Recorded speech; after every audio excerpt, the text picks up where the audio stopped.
Nobody expects anything like this to happen, let alone the attention that it's gotten. It's very surreal. Can you tell us a little bit about your daughter? Gabby Petito and Brian Laundrie had captured the imagination of thousands as van life influencers, their social media feed filled with breathtaking landscapes and carefree smiles. With over 1,000 fans who aspired to live a similar lifestyle and more joining each day, Gabby and Brian shared tips and advice on turning the dream of life on the road into a reality. Gabby and Brian were living the dream, sharing their love story with every new destination they reached. But when the camera turned off, something much darker was festering.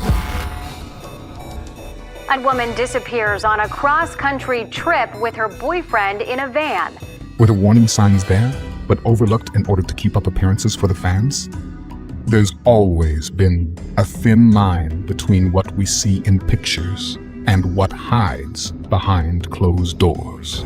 There are devastating consequences when our truths become diluted by the need to save face for views. Welcome to Timeless Mysteries. Please like and subscribe.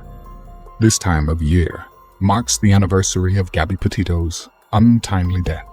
Today, we discuss the impossible as we dive into the unsettling truth of how this couple's seemingly perfect life spiraled into a nightmare of violence and tragedy.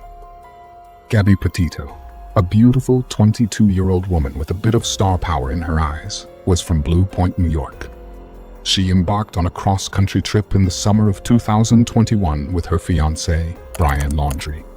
Their journey, which was supposed to be an adventure of a lifetime, ended in a tragedy that captivated and horrified the nation. The case raised many questions about domestic violence, social media's role in our perception of reality, and the effectiveness of law enforcement agencies in handling domestic violence cases. Gabby Petito and Brian Laundrie met in high school in Blue Point, New York. They started dating in March 2019 and got engaged in July 2020. Their relationship was described by friends and family as passionate but sometimes volatile, with reports of arguments and disagreements. Gabby worked as a pharmacy technician and had dreams of becoming a travel influencer. She was described as outgoing, creative, and full of life.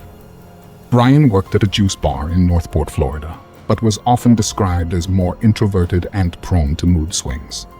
He had a darker personality compared to Gabby's. Gabby's family was reportedly supportive of her relationship with Brian, though they had concerns about the couple's arguments.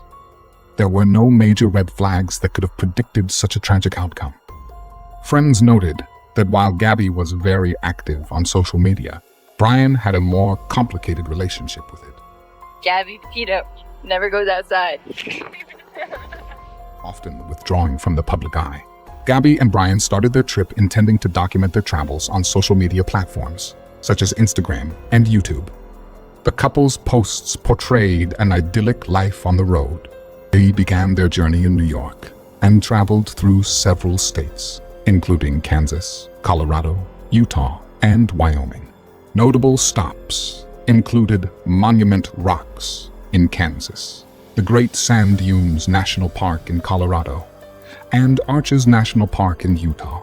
They documented many of these locations on social media, presenting an exciting adventure. However, behind the scenes, the signs of trouble were palpable, and others began to take notice. Several people who encountered the couple described tense interactions. In Moab, a witness called 911 to report a domestic dispute between Gabby and Brian.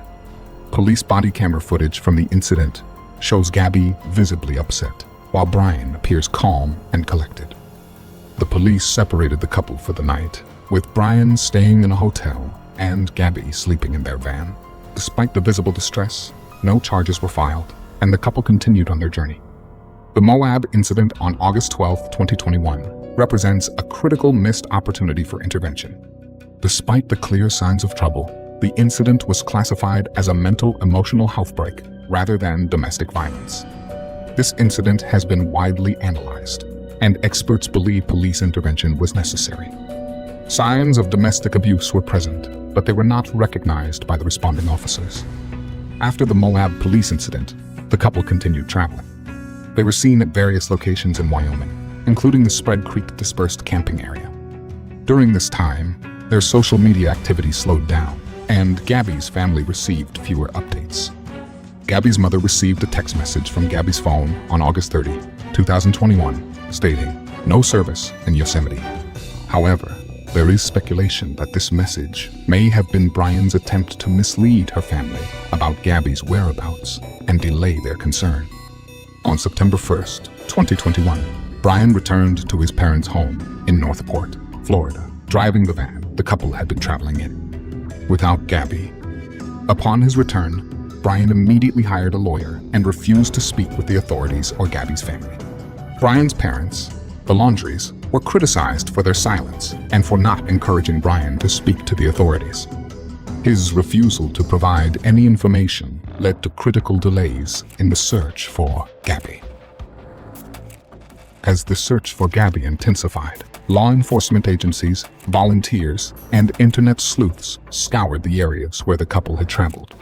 On September 19, 2021, Gabby's remains were found in the Bridger-Teton National Forest in Wyoming. The coroner ruled her death a homicide by manual strangulation, estimating that she had been dead for 3 to 4 weeks before her body was discovered. Meanwhile, Brian Laundrie had disappeared. On September 17, his parents reported him missing, claiming he went for a hike in the Carlton Reserve near their home and never returned. The search for Brian became a media spectacle, with the public and press following every lead.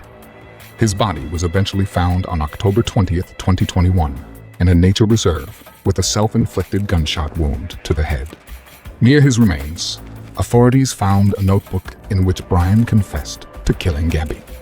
While Brian's confession in the notebook seemed to close the case, many questions remain unanswered. What exactly transpired between the couple that led to Gabby's murder? Could Gabby's life have been saved if the Moab incident had been handled differently? Why didn't she tell her parents she wanted to come home? Why did she stay? These lingering questions continue to haunt both the public and those close to Gabby. Perhaps the pressures of maintaining their social media image might have played a role in her decision to stay despite the warning signs. For Gabby, the dream of becoming a successful influencer might have driven her to overlook or downplay the cracks in her relationship. We've been lucky so far at all the places we've stayed, but I'd say this is one of the best so far. Stretching, doing some morning yoga. And the relentless need to save face for their growing audience forced her to ignore the real problem, which ultimately led to this tragic outcome. In the aftermath, Gabby's parents sued Brian's parents, accusing them of knowing about Gabby's death while helping Brian evade law enforcement. The lawsuit was settled with Gabby's parents receiving $3 million, a symbolic amount meant to highlight the emotional toll rather than financial compensation. Following this tragedy, Gabby's mother, Nicole Schmidt, founded the Gabby Petito Foundation, which primarily focuses on supporting organizations and agencies that work with missing persons and victims of domestic violence, rather than directly assisting individuals. Their efforts include raising awareness, providing resources, and collaborating with established groups to amplify their impact. Thank you for joining Timeless Mysteries. Please like and subscribe to my channel. I'd love to hear your thoughts in the comments.